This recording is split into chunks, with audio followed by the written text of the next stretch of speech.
Hello and welcome back to Ganga Education. On this platform, you will find quality lectures relating to the field of law, competitive examination in legal domain, important legal facts and legal history, all explained in clear and structured manner. Criminology के इस lecture series में आज हम discuss करेंगे impact of social media on crime rate. Welcome to Ganga Education, your learning partner for law students. आज हम एक ऐसे टॉपिक को डीकोड करने वाले हैं जो लॉ, सोसाइटी और ह्यूमन बिहेवियर के एब्सोल्यूट इंटरसेक्शन पर बैठा है, the impact of media on crime rates. अगर आप LLB, LLM या फिर UGC नेट लॉ के लिए प्रिपेयर कर रहे हैं तो ये कॉन्सेप्ट समझना आपके लिए एब्सोल्युटली क्रूशियल है। एकदम क्रिस्प और टू द पॉइंट तरीके से इसे समझेंगे, तो चलिए सीधा डाइव इन करते हैं। यहाँ आपके सामने आज के इस एक्सप्लेनर का रोड मैप है। हम स्टार्ट करेंगे बेसिक कॉन्टेक्स्ट और थियोरेटिकल एक्सप्लेनेशन से, then we look at different media forms और उनके की फैक्टर्स, उसके बाद एक सॉलिड एकेडमिक कंक्लूजन और एंड में एक क्विक रिवीजन जो डायरेक्टली आपके एग्जाम्स के लिए टेलर्ड है। Let's go. Okay, Section 1, Introduction and Context. आज के मॉडर्न वर्ल्ड में media is literally everywhere. Television, internet, video games, ये सब आज के टाइम पे सबसे पावरफुल एजेंट्स ऑफ सोशलाइजेशन बन चुके हैं। लेकिन एक बहुत ही बड़ा और कंट्रोवर्शियल क्वेश्चन क्रिमिनोलॉजी में हमेशा उठता है, does media actually contribute to criminal behaviour? क्या सच में वायलेंस देखने से लोग रियल लाइफ में क्रिमिनल्स बन जाते हैं? ये डिबेट सालों से चली आ रही है। यहाँ सबसे पहली और सबसे इंपॉर्टेंट बात जो आपको याद रखनी है वो ये है कि मीडिया क्राइम का डायरेक्ट कॉज बिल्कुल नहीं है। It's not the root cause. Exam में अपना आंसर फ्रेम करते वक्त हमेशा ये पॉइंट हाईलाइट कीजिएगा कि मीडिया सिर्फ एक कंट्रीब्यूटिंग या इन्फ्लुएंसिंग फैक्टर की तरह एक्ट करता है। इसका इम्पैक्ट किसी भी इंसान पर डायरेक्टली नहीं होता, बल्कि उसकी इंडिविजुअल पर्सनैलिटी और सोशल कंडीशंस पर हेविली डिपेंड करता है। इसलिए हमें इसको हमेशा एक ब्रॉडर क्रिमिनोलॉजिकल फ्रेमवर्क में ही एनालाइज करना चाहिए। Moving on to section 2, theoretical explanations of media influence. ये आपके सब्जेक्टिव और ऑब्जेक्टिव एग्जाम्स के लिए सबसे ज्यादा स्कोरिंग पार्ट है। सबसे पहले आती है एल्बर्ट बंडूरा की काफी फेमस सोशल लर्निंग थियोरी। ये नाम UGC नेट एस्पिरेंट्स के लिए बहुत इंपॉर्टेंट है, सो नोट इट डाउन। ये थियोरी बेसिकली ये कहती है कि लोग, स्पेशली बच्चे, एग्रेसिव बिहेवियर को पहले ऑब्जर्व करते हैं और फिर उसे इमिटेट करके सीखते हैं। फॉर एग्जाम्पल, जब बच्चे वायलेंट मूवीज देखते हैं जहां एक एग्रेसिव कैरेक्टर को सक्सेस मिल रही होती है, तो उनके दिमाग में ये बैठ जाता है कि रियल लाइफ में भी ऐसे क्रिमिनल या एग्रेसिव एक्ट करना टोटली एक्सेप्टेबल है। ये पूरा social learning process exactly 3 steps में फंक्शन करता है। स्टेप 1 है ऑब्जर्वेशन, यानी मीडिया मॉडल्स को स्क्रीन पर देखना। स्टेप 2 है इमिटेशन, जो देखा उसे एग्जैक्टली रियल लाइफ में कॉपी करना। और स्टेप 3 है repeating behaviours that are rewarded. लेकिन यहां एक कैच है, एक बहुत ही क्रिटिकल पॉइंट जो आपको समझना है। Not everyone imitates what they see. ऐसा नहीं है कि जिसने भी एक्शन मूवी देखी वो बाहर जाकर लड़ने लग जाएगा, राइट? और यहीं पर एंट्री होती है सोशल कॉग्निटिव थ्योरी की। ये बेसिकली लर्निंग प्रोसेस को और डीपली एक्सप्लेन करती है by focusing on our mental processes. इसके अकॉर्डिंग मीडिया एक्सपोजर से हमारे दिमाग में कुछ कॉग्निटिव स्क्रिप्ट्स डेवलप हो जाते हैं। जब आप कंटिन्यूसली वायलेंट कंटेंट कंज्यूम करते हैं तो दिमाग उस एग्रेशन को नॉर्मल मान लेता है और वायलेंस को लेकर हमारी सेंसिटिविटी लिटरली कम हो जाती है। इस कॉन्सेप्ट को डीसेंसिटाइजेशन कहते हैं। ट्रस्ट मी, एग्जाम पेपर में कॉग्निटिव स्क्रिप्ट्स और डीसेंसिटाइजेशन जैसे कीवर्ड्स आपको बहुत अच्छे मार्क्स दिलाएंगे। Next we have the catalyst model, जो क्रिमिनोलॉजी में एक बहुत ही बैलेंस्ड और मॉडर्न अप्रोच मानी जाती है। ये मॉडल आर्ग्यू करता है कि क्राइम का एक्चुअल कॉज एक इंसान की जेनेटिक्स, उसकी फैमिली और सोसाइटी होती है।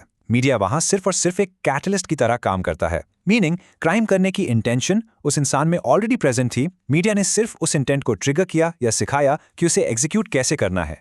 मीडिया हवा में से कंप्लीटली नई इंटेंशंस क्रिएट नहीं करता। ऑलराइट, सेक्शन 3 पे आते हैं, Forms of media and their impact. Let's evaluate TV, video games, or pornography. सबसे पहले बात करते हैं टेलीविजन और फिल्म्स की। यहाँ दोनों तरह के आर्ग्यूमेंट्स हैं। On the negative side, violent scenes का एक्सपोजर डेफिनेटली लोगों में एग्रेशन बढ़ा सकता है और उन्हें कॉपी करने के लिए इनकरेज कर सकता है। पर एक बहुत ही इंटरेस्टिंग पॉजिटिव या न्यूट्रल साइड भी है। कुछ एकेडमिक्स मानते हैं कि टीवी एक्चुअल में लोगों को अपने घरों के अंदर एंगेज रखता है, जिससे बाहर स्ट्रीट्स पर क्राइम रिड्यूस हो सकता है। प्लस टीवी शोज क्राइम के कॉन्सिक्वेंसेस भी दिखाते हैं, जो एक डिटरेंट का काम करता है। सो अल्टीमेटली इफेक्ट्स बहुत ही सिचुएशनल होते हैं। अब आते हैं सबसे कंट्रोवर्शियल फॉर्म पर, वीडियो गेम्स। प्राइमरी कंसर्न यहाँ ये है कि वीडियो गेम्स हाईली इंटरैक्टिव होते हैं। आप पैसिवली देख नहीं रहे, आप एक्शन कर रहे हैं। क्रिटिक्स कहते हैं कि ये इंटरैक्टिव नेचर अग्रेसिव रिस्पॉन्सेज को रीइंफोर्स करता है और एम्पैथी कम करता है। लेकिन एकेडमिक वर्ल्ड में इसे लेकर ह्यूज कॉन्ट्रडिक्शंस हैं।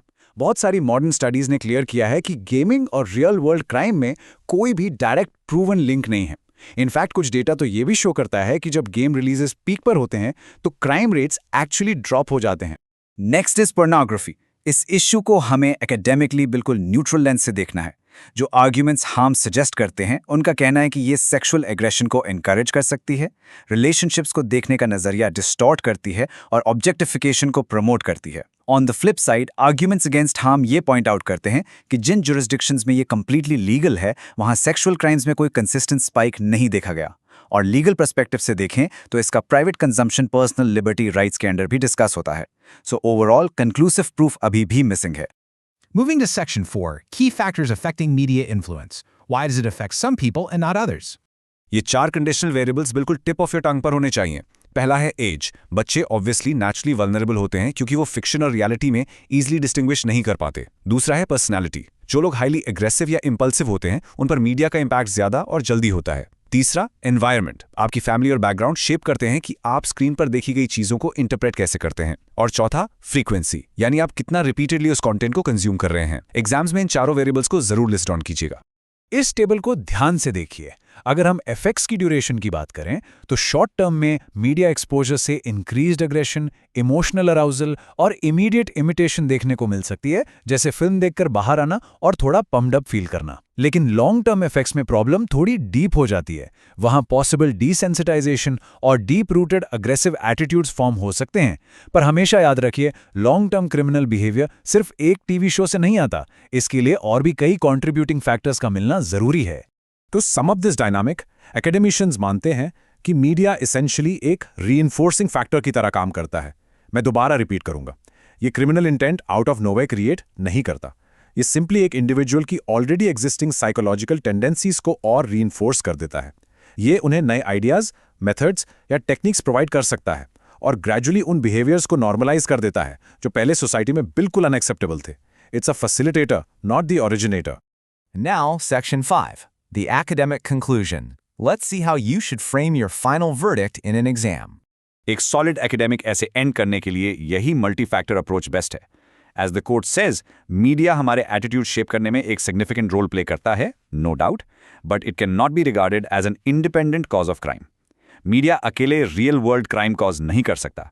एक एक्चुअल क्राइम होने के लिए बायोलॉजिकल, साइकोलॉजिकल और सोशल इन्फ्लुएंसेस का एक कॉम्प्लेक्स कॉम्बिनेशन चाहिए होता है।